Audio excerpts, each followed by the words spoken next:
salaamaaleykum gars yi ñu ngi leen di siyaar di leen ñaan ngeen abonné partagé aimé ngir gën a mën a doole seen bi gars yi ñu dem déglu ji Clédor Sène mu expliqué ñu sur les ressources naturelles lan mooy thorium lan mooy njëriñu thorium lan lay jëriñ nga xam ne Sénégal am na ci ay gisement yu bëree bëri mais Sénégal xamuñu sax lu thorium.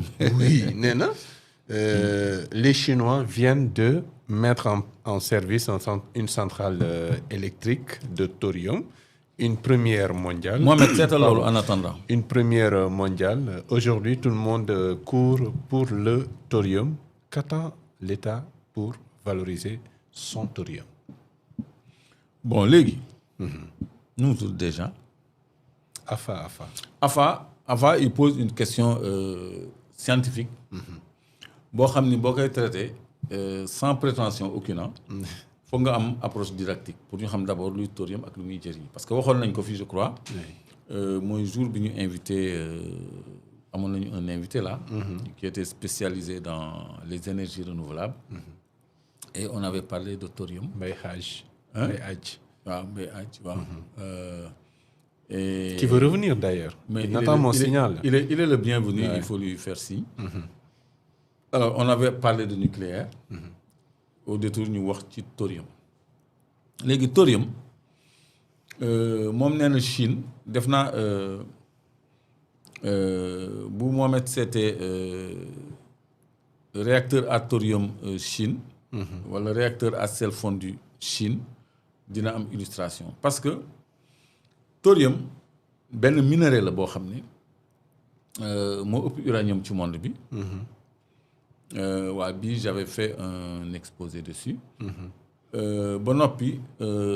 Matière la boo xam ni moo ëpp doole uranium 200 fois moo gën a puissant uranium 200 fois. 10 grammes d'uranium moo tolloog 1 tonne de pétrole boo brûlé.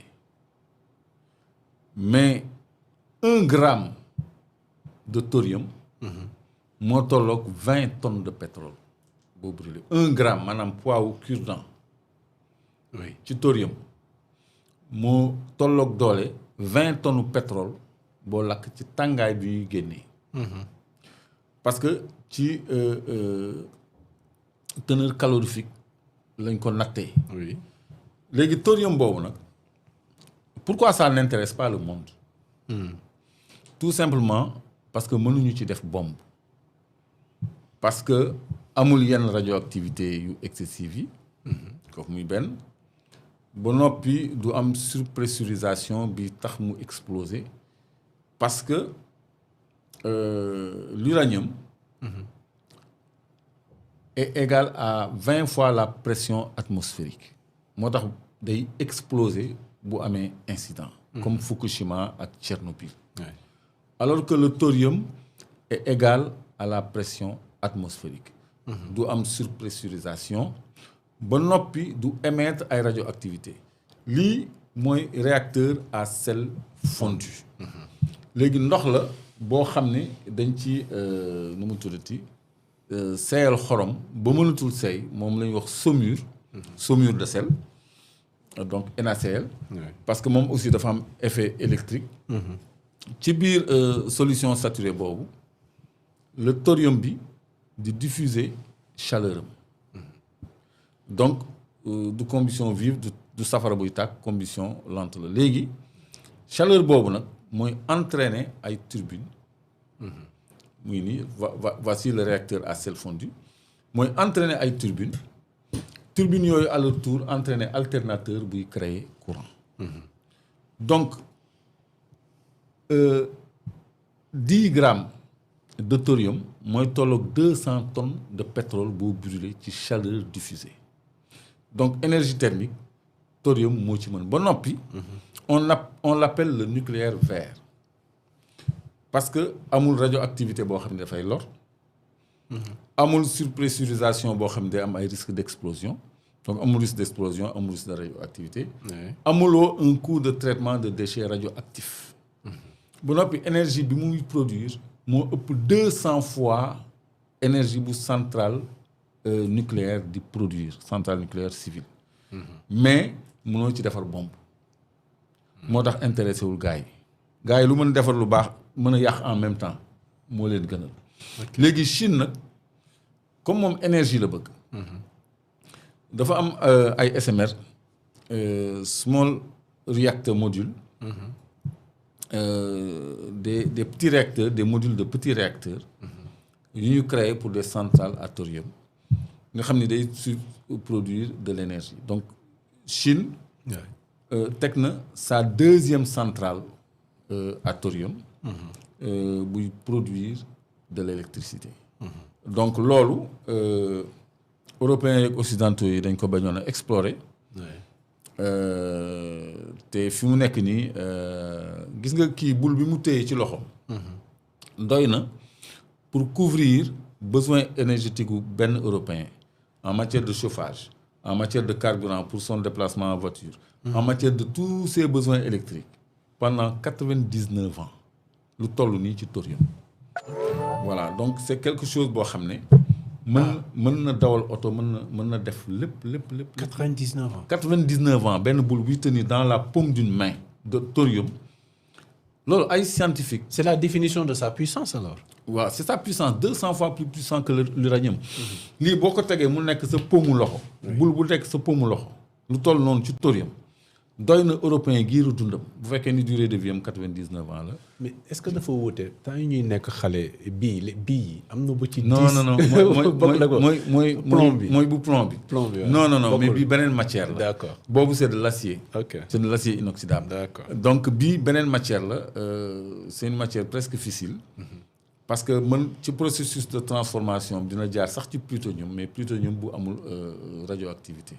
donc léegi radioactivité excessive s'entend même bant sax am na radioactivité.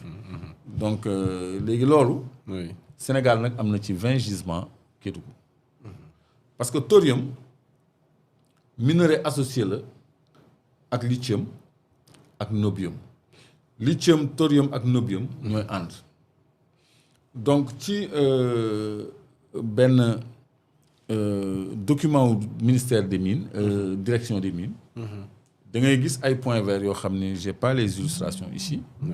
moo tax ma ne la tout à l'heure il faut que ñu def ay capsules. c'est ça pour chaque matière. tout à fait ça nit ñi mën ko visiter. donc am nañ ci 20 gisements. yoo xam ne thorium nobium ak lithium lañ ci bind ci légende bi. légende bi dañ ci bind thorium nobium lithium. mais ku ko xamul bu ko liiree ça ne lui parle pas parce que du ko xam ça l'intéresse pas parce que du ko xam donc internaute bi laajte loolu. thorium ñun am nañ ko. AFA la Chine s'est proposée d'installer des centrales à thorium. des réacteurs à sel fondu. en Afrique pour couvrir nos besoins énergétiques. te Chine lu mu ci jublu. mooy affranchir l'Afrique et libérer l'Afrique. parce que gis na guerre yi am en Occident dans le monde scientifique pour que ñun ñu bañ a am accès aux énergies renouvelables. de façon optimale. parce que dafa am ay nouveaux types de matériaux des matériaux composites. on parle de nanotechnologie. comme les nanotubes de carbone yoo xam ne mën nañ ci créer ay semi-conducteurs. yuy augmenter capacité d'accumulation wu batteries actuelles yi.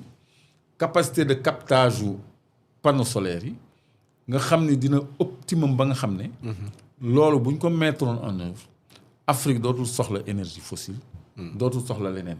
mais loolu bu ñu ko defee camion buy jël gasoil dootul am parce que électrique lay doon parce que solaire boobu dafay doy pour capter assez d'énergie nouveau type de batterie yi nga xam ne lu toll ni boîte allumette mën na accumuler.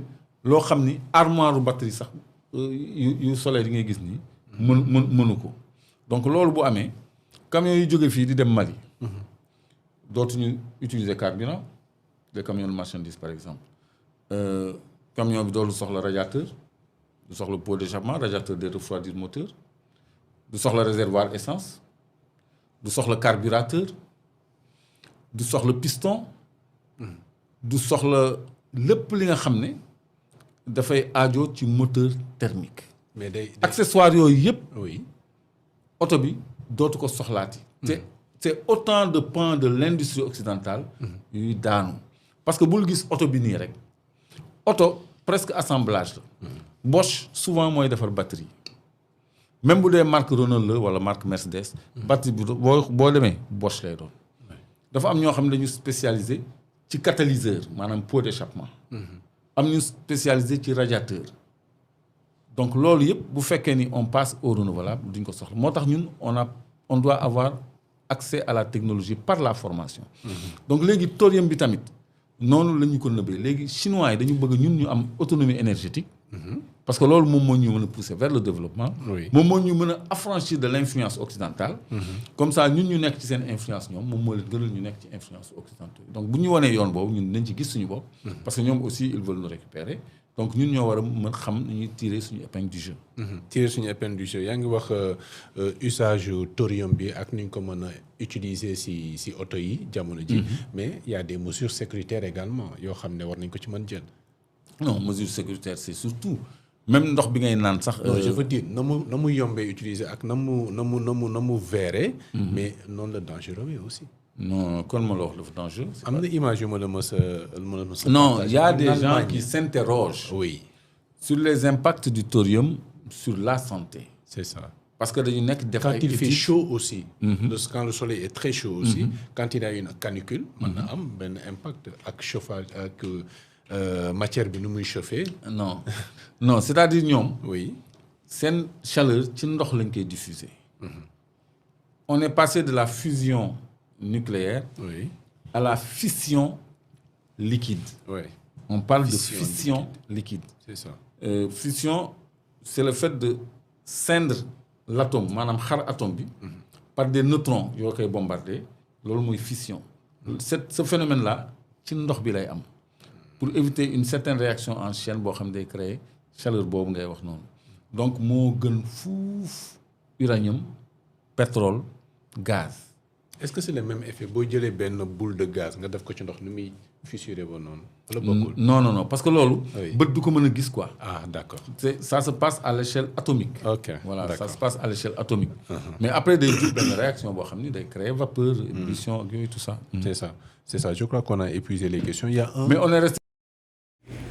waaw gars yi xam naa kon foofu la ñuy yamandi ci vidéo bi rek beneen yoon ñu indil leen leneen ci ressources naturelles yi nga xam ne Clédor Sène da ciy def liggéey bu ama am solo bon j'espère que sénégalais yi nag dese na ñoo xam njëriñal ressources naturelles yi mais maa ngi invité ñëpp ñu dem di topp Clédor Sène nga xam ne mu ngi ciy def ay pas mal de vidéos yu am solo sur télé bu baax bi par des fois et d'autres chaînes bon ñu leen ñaan ngeen abonné partager aimer tey like gën a doole chaîne bi jaa ngeen jëf.